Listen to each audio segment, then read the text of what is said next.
I always thought that a balanced life was bad until I met with one of my friends and we had this great talk, and I realized that there are instances where a balanced life can be actually healthy.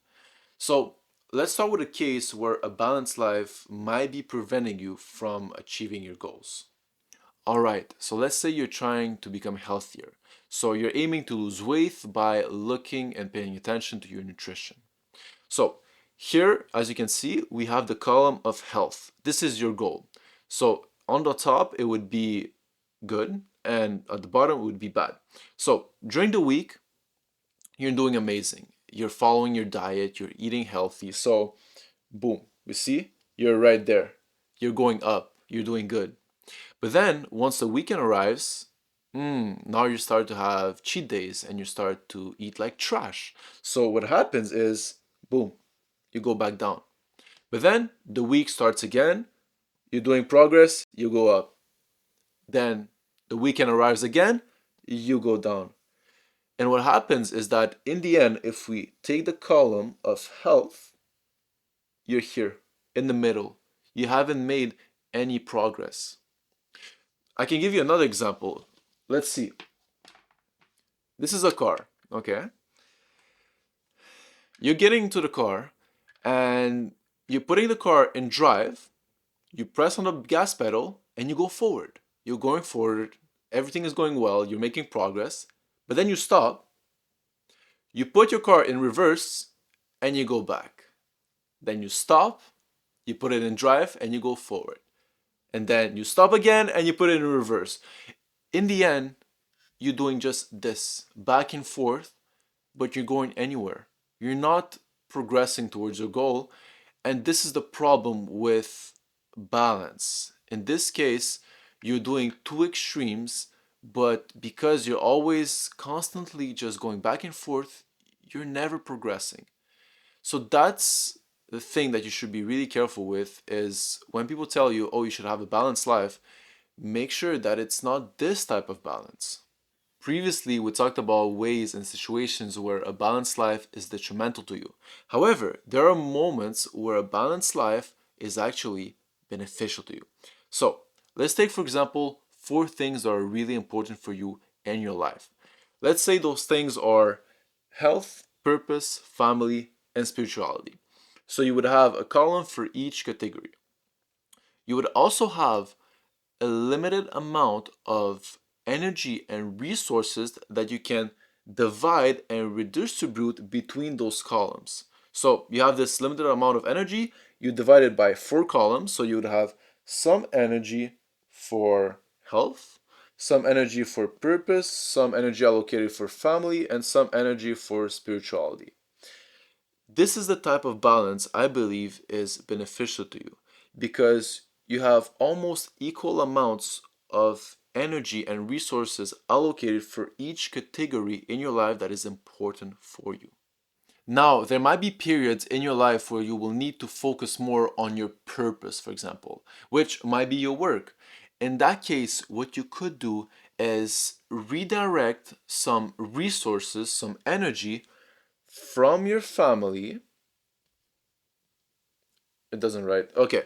Redirect some energy from your family towards your purpose. But then, once you get the work done, then you can invest more energy towards your family instead of your purpose. So you see, in the beginning, you needed more energy towards your purpose. So you took some energy from your family and you use it for the purpose. But once you got the work done, you don't need as much energy towards your purpose. So then what you can do is you redirect this energy from purpose towards your family. So this is the constant back and forth of transferring this energy, and in the end that creates the balance that I believe is beneficial to you. Now, I don't recommend to take too much energy for extended periods of time from one of your important things in life. So, for example, if you're for a short period of time you're taking some energy from your family and you're investing towards your purpose, well, at some point you have to balance it out. At some point you would have to invest more in family than in purpose. But if you stay too long like this, where you don't really invest much energy in your family and you invest more in your purpose, well, that can create problems. So make sure it's not long extended periods of time where you have this balance, okay? And the other thing also is really important, it's even more important, is make sure that you don't take all the energy from one column to invest in the other one.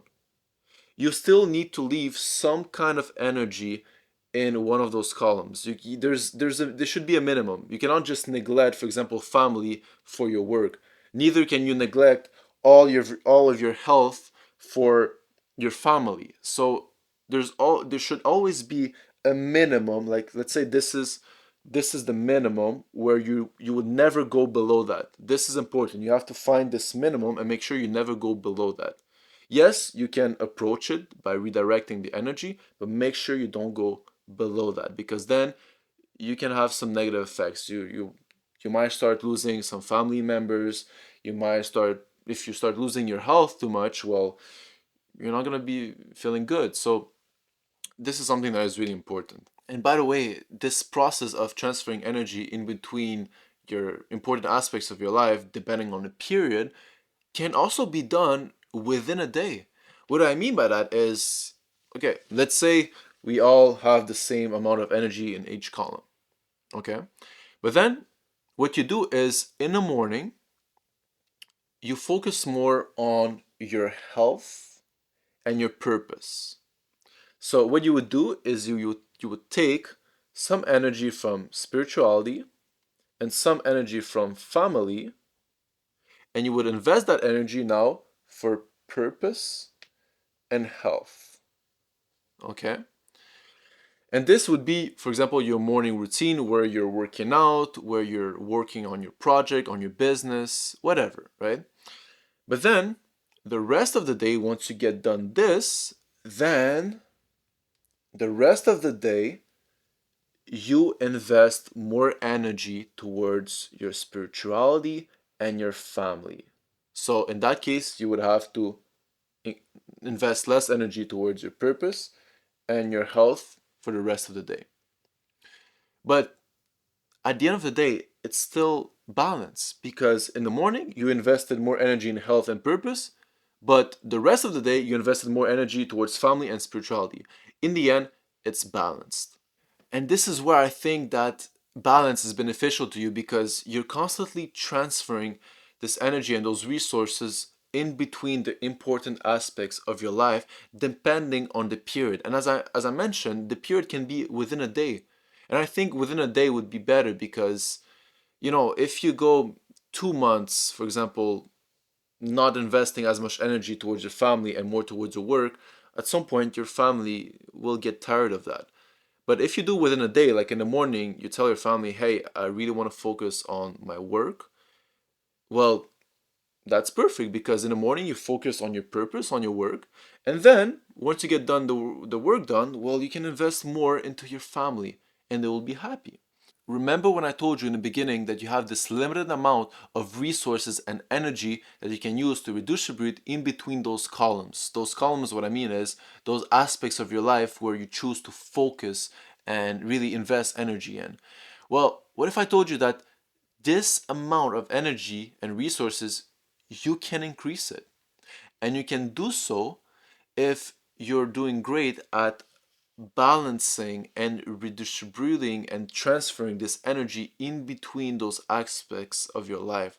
So, for example, if you were good at balancing, well, that means that you always had the right amount of energy in your health. You invested energy in your health, and because of that, well, you feel better. You feel more healthy, you feel better, you have more energy. So, what does that mean? That means that it's easier for you to then focus on your purpose. It's easier for you to work because you have energy. You're feeling great. Your body is healthy. Now, it's the same thing, for example, if you focus on spirituality and you have the right amount of energy in the spirituality column, well, once you meet your family, well, you'll be more loving. It's going to be easier for you to love others. It's going to be easier for you to give, to care about them, if you always made sure that you have the right amount of energy in the spirituality column. In simple terms, what that means is if you're doing a great job at balancing this energy in between those important aspects of your life and making sure that they always come back to their normal level. So, for example, if one decreases for a short period of time, you got to make sure that then it increases. So, if you're doing a great job at doing so and always keeping this this minimum amount of energy that has to be there in each aspect of your life. As I mentioned previously, you cannot neglect one thing completely. It's important to still have some energy in each aspect of your life. If you're doing a great job at that, well, you will do great. You will do great because each aspect of your life is linked together. If you're doing great in one thing, it'll help you in the other thing. As we mentioned previously, if you're healthy, if you're doing great, well, it's going to be easier to get the work done. If you're good at spirituality, you're good at being grateful, well, when you will see your family, you'll be more loving. So all of those things are connected.